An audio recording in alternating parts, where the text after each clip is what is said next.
Assalamualaikum warahmatullahi wabarakatuh. Wahai sedulur, sudah saatnya Ana harus menceritakan tentang hal ini. Suatu hari Ana hendak tidur, lalu Ana mencium aroma bunga melati dan juga minyak misik putih. Lalu Ana duduk bersila untuk melaksanakan meditasi. Tiba-tiba Ana mendengar suara yang sangat Ana kenal. Beliau mengucapkan salam Rahayu. Ana lalu membuka mata. Beliau berkata, "Cucuku, banyak cerita yang simpang siur mengenai hal ini, mereka tidak tahu cerita yang sesungguhnya." Ana bertanya ke beliau, "Cerita yang mana, Eyang?" Beliau berkata, "Cerita mengenai Buddha Angon." Buddha Angon adalah, ini perkataan beliau, bukan kata saya ya. Ana hanya menirukan perkataan beliau. Buddha Angon itu adalah seorang yang mengembalakan berbagai potongan kayu, daun kering dan ranting. Artinya adalah mengumpulkan berbagai tulisan budi pekerti yang luhur yang terdapat pada daun-daun, potongan kayu, dan bebatuan. Artinya, pitutur luhur dan budi pekerti tersebut merupakan perkataan potongan kayu. Kayu adalah sebuah tempat untuk bernaung, yaitu pitutur luhur kata-kata budi pekerti dari para raja, para resi, para wali, dan para ahli sufi waktu dahulunya. Sedulur, beliau menyebut Ana memang cucuku karena Ana dari garis keturunan ibu. Memang keturunan beliau merupakan garis keempat yang merupakan penyebar Islam ke tanah Jawa, yang mana beliau dimakamkan di Ngawi. Itu seorang wali Allah yang dimakamkan di Ngawi, garis keturunan dari ibu, yang merupakan garis dari Dewi Larasantang. Wahai saudaraku, lalu kenapa Buddha Angon yang mengumpulkan semua itu? Karena itu merupakan hal-hal yang berharga, peninggalan para leluhur yang harus pada waktunya diserahkan kepada ahli warisnya, para pewaris di Nusantara kelak.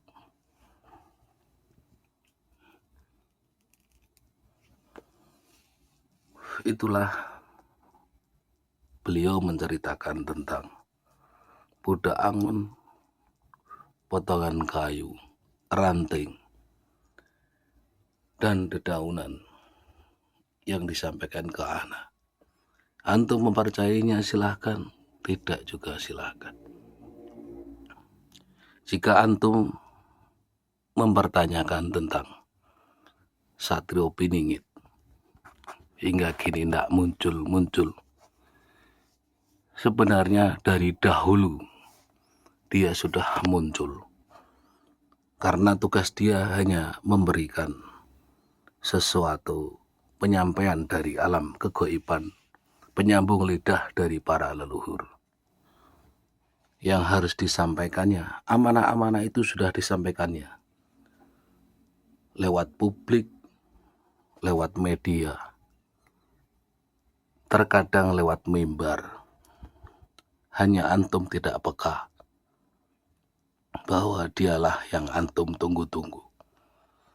Saudaraku, menyampaikan sesuatu itu tidak harus berdiri di atas mimbar lalu memakai jubah dan kopiah. Intinya memberi dan dapat diterima. Tentunya tiap orang mempunyai metode.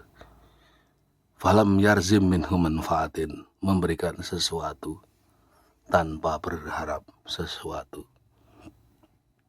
Mengenai lepak cawe ini atau cekungan, itu pada suatu ketika bahwa diri Satrio Piningit atau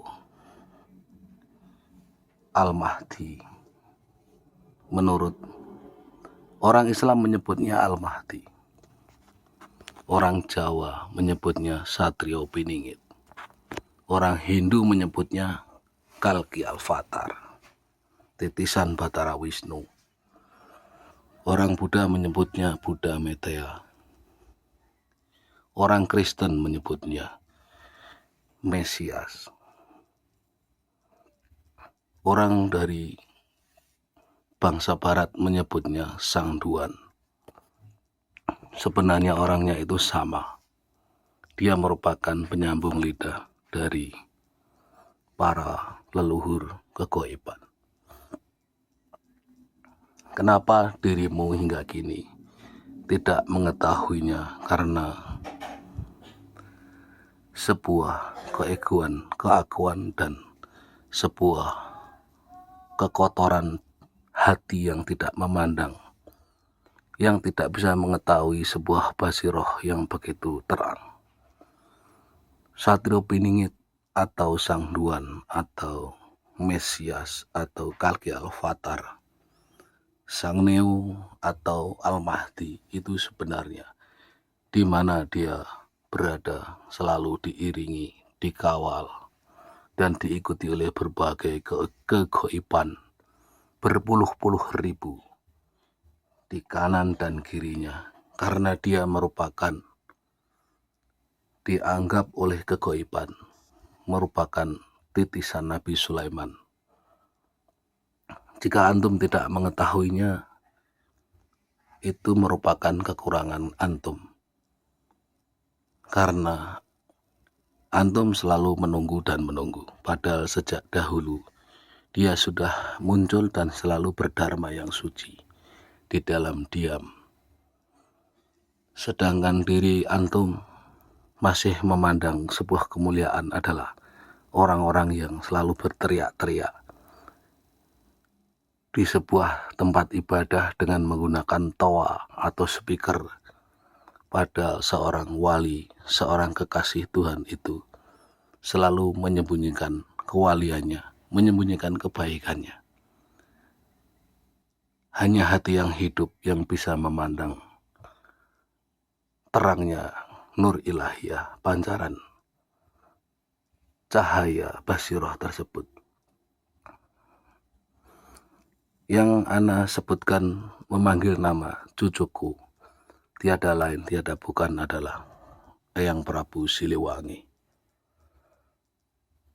Semoga bermanfaat. Rahayu semuanya, rahayu, rahayu, rahayu. Assalamualaikum warahmatullahi wabarakatuh.